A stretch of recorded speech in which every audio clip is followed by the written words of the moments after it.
ವೇದಶಾಸ್ತ್ರ ಗಮವ ನೋಡಿದಡೆ ಫಲವೇನು ವೇದಿಸುವ ಚಿತ್ತ ಸಮರಸವಿಲ್ಲದಡೆ ಬೂದಿಯಲಿ ಹೋಮ ಸರ್ವಜ್ಞ.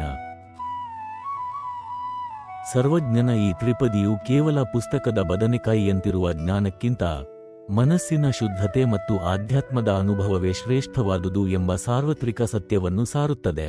ಈ ತ್ರಿಪದಿಯಲ್ಲಿ ಸರ್ವಜ್ಞನು ಧಾರ್ಮಿಕ ಆಚರಣೆ ಮತ್ತು ಪಾಂಡಿತ್ಯದ ಹಿಂದಿರಬೇಕಾದ ಅಂತರಂಗದ ಶುದ್ಧತೆಯನ್ನು ಕುರಿತು 3 ಹಂತಗಳಲ್ಲಿ ವಿವರಿಸುತ್ತಾನೆ. ಮೊದಲನೆಯದು ಶುಷ್ಕ ಪಾಂಡಿತ್ಯದ ವ್ಯರ್ಥತೆ. ಒಬ್ಬ ವ್ಯಕ್ತಿಯು 4 ವೇದಗಳನ್ನು, 6 ಶಾಸ್ತ್ರಗಳನ್ನು ಮತ್ತು ಸಕಲ ಆಗಮಗಳನ್ನು ಓದಿ ಮಹಾನ್ ಪಂಡಿತನಾಗಬಹುದು. ಆದರೆ ಆ ಓದು ಕೇವಲ ತಲೆಯಲ್ಲಿದ್ದರೆ, ಅಂದರೆ ಮಾಹಿತಿಯಾಗಿದ್ದರೆ, ಅದರಿಂದ ಯಾವುದೇ ಪ್ರಯೋಜನವಿಲ್ಲ. ಅಧ್ಯಾತ್ಮ ಎಂಬುದು ಓದುವ ವಸ್ತುವಲ್ಲ, ಅದು ಅನುಭವಿಸುವ ಶಕ್ತಿ. ಕೇವಲ ಗ್ರಂಥಗಳನ್ನು ಓದಿದ ಮಾತ್ರಕ್ಕೆ ಒಬ್ಬನು ಜ್ಞಾನಿಯಾಗಲಾರ ಅಥವಾ ಮುಕ್ತಿಯನ್ನು ಹೊಂದಲಾರ. ಎರಡನೆಯದು ಸಮರಸದ ಮಹತ್ವ.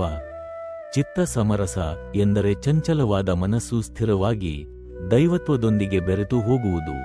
ನಾವು ಓದಿದ ವೇದಶಾಸ್ತ್ರಗಳು ನಮ್ಮ ಸ್ವಭಾವದಲ್ಲಿ ಬದಲಾವಣೆ ತರಬೇಕು. ಮನಸ್ಸಿನಲ್ಲಿ ಕ್ರೋಧ, ಅಸೂಯೆ, ಅಹಂಕಾರಗಳನ್ನು ಇಟ್ಟುಕೊಂಡು ಎಷ್ಟು ಶಾಸ್ತ್ರ ಓದಿದರೂ ಅದು ವ್ಯರ್ಥ. ದೈವದ ಅನ್ವೇಷಣೆ ಮಾಡುವ ಮನಸ್ಸು ಶಾಂತವಾಗಿದ್ದು ಪ್ರಕೃತಿಯ ಮತ್ತು ದೈವದ ಲಯದೊಂದಿಗೆ ಸಮರಸ ಹೊಂದಿರಬೇಕು. ಮೂರನೆಯದು ಬೂದಿಯಲಿ ಹೋಮ.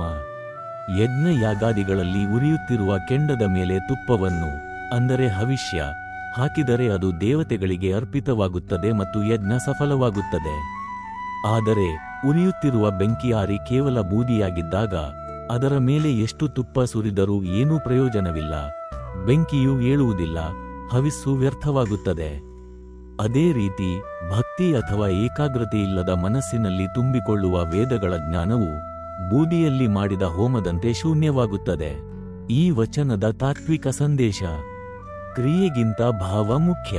ಅಂದರೆ ಬಾಹ್ಯ ಪ್ರದರ್ಶನದ ಪೂಜೆ ಅಥವಾ ಪಾಂಡಿತ್ಯಕ್ಕಿಂತ ಅಂತರಂಗದ ಭಾವ ಶುದ್ಧವಾಗಿರಬೇಕು. ಅನುಭವದ ಜ್ಞಾನ ಅಂದರೆ ಕೇವಲ ಮಾಹಿತಿ ಜ್ಞಾನವಲ್ಲ, ಅದು ಅನುಭವಕ್ಕೆ ತಿರುಗಿದಾಗ ಮಾತ್ರ ಸಾರ್ಥಕ. ಅಹಂಕಾರದ ಎಚ್ಚರಿಕೆ ಅಂದರೆ ನಾನು ವೇದ ಓದಿದ್ದೇನೆ ಎಂಬ ಅಹಂಕಾರ ಬಂದರೆ ಅದು ಜ್ಞಾನಿಯಾಗುವ ದಾರಿಯಲ್ಲಿ ಅತಿದೊಡ್ಡ ಅಡೆತಡೆ. ಅಹಂಕಾರವಿದ್ದಲ್ಲಿ ಸಮರಸ ಇರಲು ಸಾಧ್ಯವಿಲ್ಲ. ಈ ವಚನದ ಸಂಕ್ಷಿಪ್ತ ಸಾರಾಂಶ: ಮನಸ್ಸು ನಿರ್ಮಲವಾಗಿರದಿದ್ದರೆ ಮತ್ತು ದೈವತ್ವದೊಂದಿಗೆ ಲೀನವಾಗದಿದ್ದರೆ ಎಷ್ಟೇ ದೊಡ್ಡ ಧರ್ಮಗ್ರಂಥಗಳನ್ನು ಓದಿದರೂ ಅದು ಬೂದಿಯಲ್ಲಿ ಸುರಿದ ತುಪ್ಪದಂತೆ ವ್ಯರ್ಥವಾಗುತ್ತದೆ. ಅಂತರಂಗದ ಅರಿವೇ ನಿಜವಾದ ವೇದ ಎಂದು ಸರ್ವಜ್ಞ ಸಾರುತ್ತಾನೆ.